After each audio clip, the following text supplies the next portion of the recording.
میں آگے چل کے جب اس کی کلوزنگ پہ جاؤں گا تو میں خاص ذکر کروں گا کہ یسوع اس تمثیل میں کس کی طرف اشارہ کر رہے ہیں کہ وہ مردہ کون ہے، مردے یا مردہ، یہ کون ہے اور کس کے جی اٹھنے کی بات ہے اور کن کے لیے ہے۔ لیکن میں تھوڑی تمہید اس کی چاہوں گا باندھوں، تو اس میں وہ نشان طلب کار ہے۔ اگر ہم یوحنا کی معرفت لکھی گئی انجیل شریف کو دیکھیں تو اس کی 11ویں باب کے اندر جو ہے وہ لازر یسوع مسیح لازر کو زندہ کرتے ہیں، ٹھیک ہے، لیکن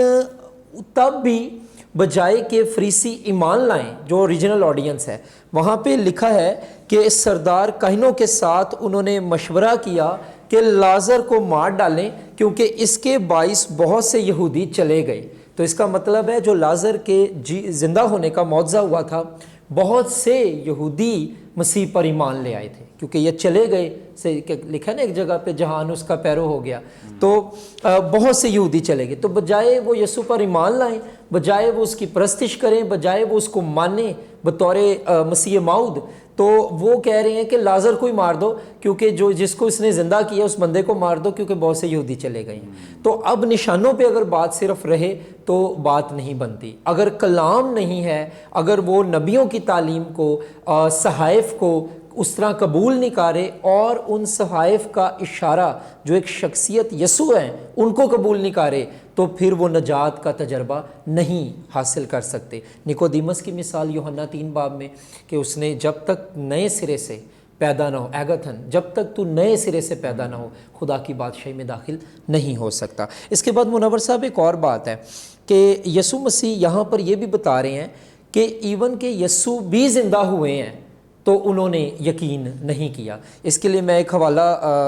پڑھنا چاہوں گا۔ یقین انہوں نے یہ تو کر لیا کہ یسوع زندہ ہوا ہے، لیکن وہ یسوع پر ایمان نہیں لائے۔ اگر آپ متی کی معرفت لکھی گئی انجیل اس کے 28ویں باب کی 12ویں آیت دیکھیں تو وہاں لکھا ہے انہوں نے بزرگوں کے ساتھ جمع ہو کر مشورہ کیا اور سپاہیوں کو بہت سا روپیہ دے کر کہا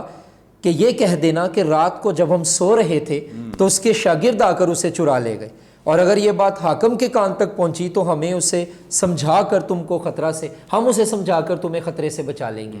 یقین ابھی بھی نہیں وہ کر رہے، ابھی بھی وہ کسی نہ کسی طرح ٹویسٹ کر رہے ہیں سچائی کو بجائے یقین کرنے کے۔ اور اس میں اگر ہم جو ہے ایک اور چیز ہے جو آج دور حاضرہ کی مسیحت میں ہمیں نظر آتی ہے کنٹمپریری چرچ میں، اور وہ ہے ایموشنلزم، جذباتیت۔ ہم سمجھتے ہیں کہ اگر دعا میں کوئی بہت جذباتی ہو گیا ہے، یا کلام میں بہت کوئی جذباتی ہو گیا ہے، یا بیٹھے بیٹھے وہ بہت کوئی جذباتیت کا اظہار کر رہا ہے، تو وہ ساری جذباتیت تو غلط نہیں ہے، لیکن جذباتیت کو نجات کے ساتھ جوڑنا ٹھیک نہیں ہے، کیونکہ یہ ممکن ہے کہ وہ بندہ جو جذبات کو ظاہر کر رہا ہے مائٹ بی پاسبل کہ وہ جذبات تک ہی محدود ہے، لیکن اس کے اندر کام نہیں ہوا، ری جنریشن کا ایکسپیرینس اس کو نہیں ہوا۔ اور اس سے ایک اور چیز جو پازیٹیو سائیڈ ہے منور صاحب، ایک تو نیگیٹو یہ کہ وہ نشان طلب کار ہے، بجائے وہ یہ چاہے کہ میرے بھائی اسکرپچرز پڑھیں، میرے بھائی صحائف پر ایمان لائیں، موسیٰ کی تعلیم پر ایمان لائیں، جو ابراہیم بھی کہہ رہے ہیں کہ وہ موسیٰ اور نبیوں کی نہیں سنتے، تو وہ نشان کے اوپر ان کو کہہ رہا ہے کہ نشان نظر آئے گا تو پھر وہ قبول کریں گے۔ لیکن پازیٹیو سائیڈ پہ وہ فکر مند بھی ہے، he is also careful about his brothers, کہ وہ فکر مند بھی ہے کہ وہ کسی طرح جو ہے وہ بچ جائیں۔ تو منور صاحب اس میں بڑا ضروری ہے کہ ہم اس بات کو سمجھیں اور انڈرسٹینڈ کریں کہ جیسے بات ہوئی تھی، وہ جو ہم جغرافیائی لحاظ سے جو بات کر رہے تھے اس میں یقیناً جو میرا کہنے کا مقصد تھا وہ یہ نہیں تھا کہ جگہیں موجود نہیں ہیں جغرافیائی طور پہ، لیکن میرا کہنے کا یہ مقصد تھا کہ ان کا جغرافیہ ایک دوسرے کے ساتھ نہیں ہے، جیسا، اور میں بالکل سر کے ساتھ متفق ہوں ریورنڈ وسیم اللہ کھوکھر صاحب کے ساتھ کہ وہ چیز بیچ میں ہے، ان کے درمیان گڑھا ہے، شگاف ہے بہت بڑا، اور اس لیے یہاں پر بھی آپ دیکھیں کہ اب وہ یہ سمجھ گیا ہے کہ گڑھا بہت بڑا ہے، میرے بھائی کہیں وہاں نہ آ جائیں جہاں میں ہوں، تو اس نے کہا ہے کہ وہاں جائیں۔ اچھا، اب کچھ سکولرز جو نیو ٹیسٹمنٹ کے ہیں وہ اس کو یہاں کنکلیوڈ کرتے ہیں، اور میں بھی یہیں کنکلیوڈ کروں گا کہ یسوع مسیح یہاں پر جب کہہ رہے ہیں کہ کوئی مردوں میں سے جی اٹھے جائے تو وہ اپنی طرف اشارہ کر رہے ہیں، اور وہ یہ کہہ رہے ہیں فریسیوں کو، بیسیکلی وہ ان کو کہوا نہ کما تینوں سمجھاوا نو ہے نا، تو وہ بیسیکلی یسوع یہ چاہ رہے ہیں کہ یہ انڈرسٹینڈ کر لیں، اور یسوع کو پتہ ہے کہ جب میں مردوں میں سے جی بھی اٹھوں گا تو انہوں نے پھر بھی میرا یقین نہیں کرنا، اور منور صاحب انہوں نے نہیں کیا، بلکہ انہوں نے لاش کو چھپانے لالچ دینے، رشوت دینے اور برائب کرنے کے اوپر لوگوں کو جو ہے وہ انکریج کیا ہے۔ تھینک یو سو مچ، بڑی خوبصورت بابرکت باتیں، اور یقیناً ان یہودیوں نے، فقیہوں، فریسیوں نے خداوند یسوع مسیح کے ایون کے معجزات کا بھی یقین نہیں کیا، یہاں تک کہ مسیح کے جی اٹھنے کا بھی یقین نہیں کیا، اور اس کے بعد بھی وہ اپنی ضد پر قائم رہے، اور اسی وجہ سے 70 AD میں جتنی تباہی اور بربادی ہوئی ہے، ان کے اس اڑے رہنے کی وجہ سے، نہ ماننے کی وجہ سے، اگر یہ ایمان لے آتے تو یہ تباہی اور بربادی کا سامنا نہ کرنا پڑتا۔ ناظرین آگے بڑھیں گے اور ریورنڈ وسیم اللہ کھوکھر صاحب سے جانیں گے۔ سر، آپ ہماری رہنمائی فرمائیں، چونکہ ہم نے تقریباً کوئی 4 ایپیسوڈ اسی پیسج پہ کیے ہیں، اور جب تک اس کا اطلاق نہیں ہے تو میں سمجھتا ہوں کہ چاروں پروگرامز جو ہیں جب تک ہم عملی اطلاق نہ سیکھیں تو کوئی فائدہ نہیں ہے، تو اچھا ہے کہ آپ اس کا عملی اطلاق ناظرین کے ساتھ شیئر کریں کہ اس پیسج کا عملی اطلاق کیا کیا جا سکتا ہے۔ پادری صاحب، بہت اچھا ہے کہ اگر ہم کسی پیسج کو سیکھتے ہیں، سکھاتے ہیں، اور اس کا ہم عملی پہلو نہیں دیتے اور نہیں لیتے، تو پھر اس پیسج کی تفسیر اور تشریح بیان کرنے کا کوئی فائدہ نہیں ہے، کیونکہ ہمیں ایک خدا نے کلام دیا ہے، اس کو سیکھیں، سکھائیں، اور اس میں سے ہم اس پر عمل کرنے کے لیے کچھ چیزیں نکالیں۔ اور میں ہر بار ایک ہی بات کہتا ہوں اور وہ کہتا بھی رہوں گا کہ بائبل مقدس کا جو ہم پیسج لیتے ہیں، اس کا ہر ایک لفظ اور ہر ایک فقرہ اور ہر ایک آیت جو ہے وہ ایک کھلا پیغام ہوتا ہے، اور ہمارے عمل کرنے کے لیے ہوتا ہے اور اپیل ہوتا ہے۔ بہت سارے لیسنز، اسباق ہمیں حاصل ہوتے ہیں، لیکن کیونکہ اس محدود وقت میں ہم نے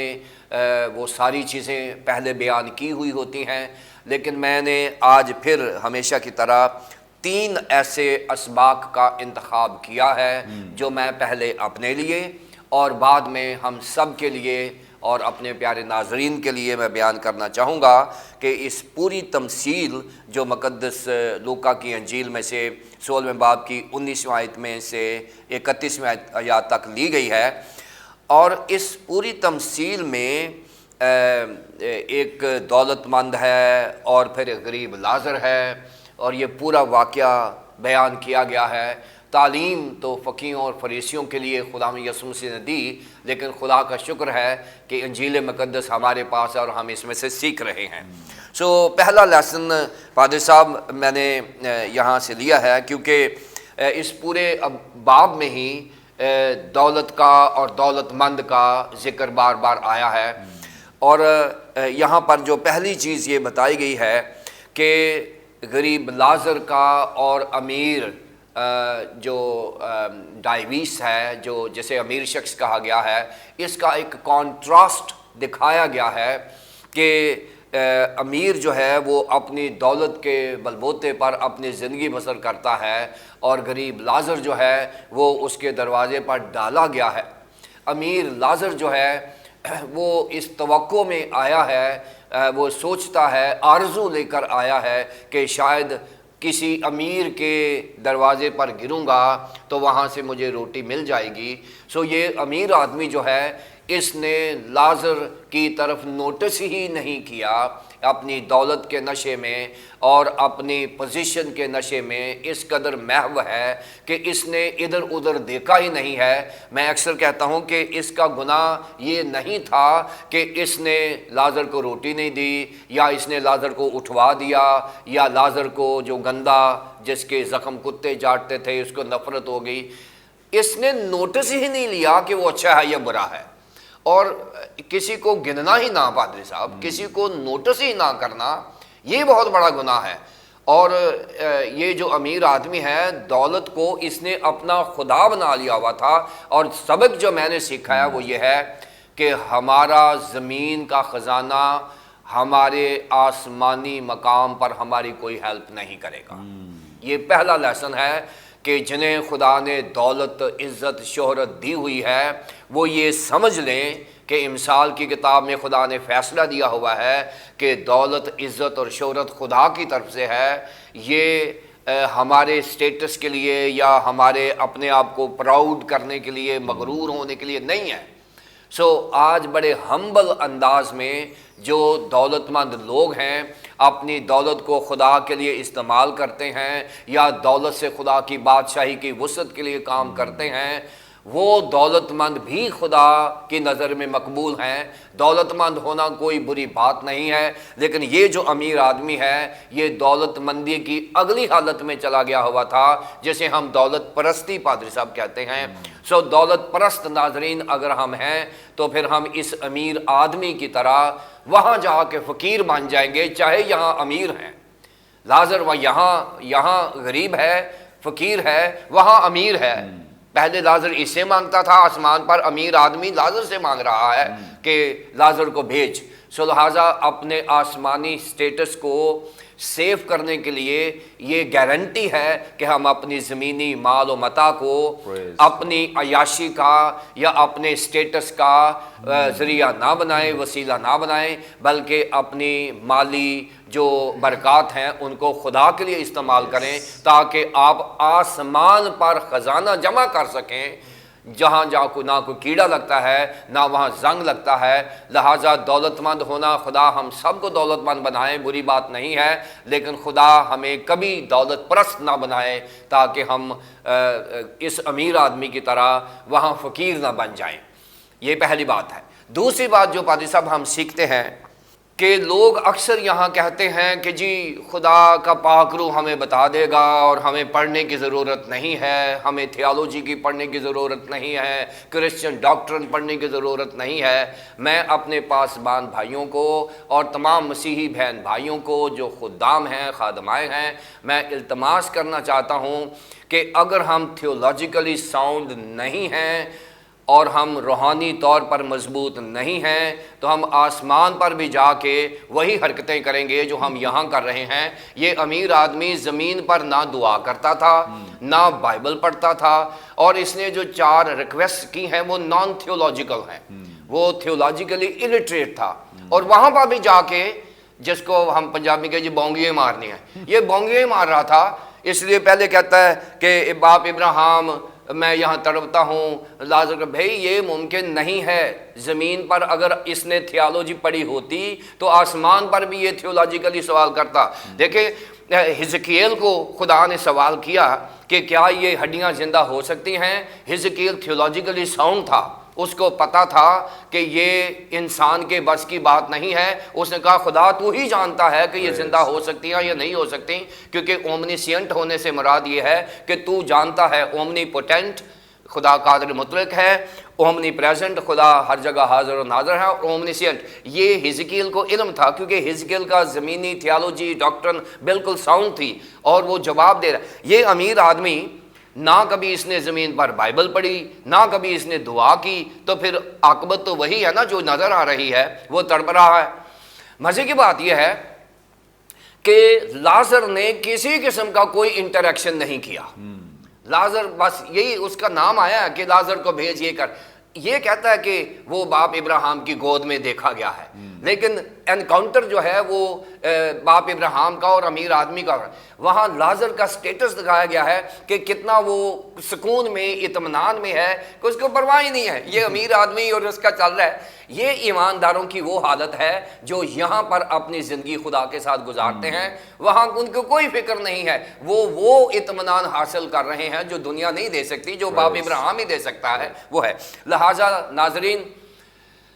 بائبل مقدس کو جتنا تھیولوجیکلی سیکھیں گے، اس کی ڈاکٹرن کو سیکھیں گے، ایک کرسچن ایتھکس پیدا ہوگی، اور وہ ہمیں وہاں جا کر اچھے سوال کرنے میں مدد ملے گی، کیونکہ اس نے سوال کیے ہیں کہ ابراہیم رحم کر۔ ارے بھائی رحم زمین پر ہوتا ہے، آسمان پر کسی رحم کی ضرورت نہیں ہے۔ اور پھر وہاں پر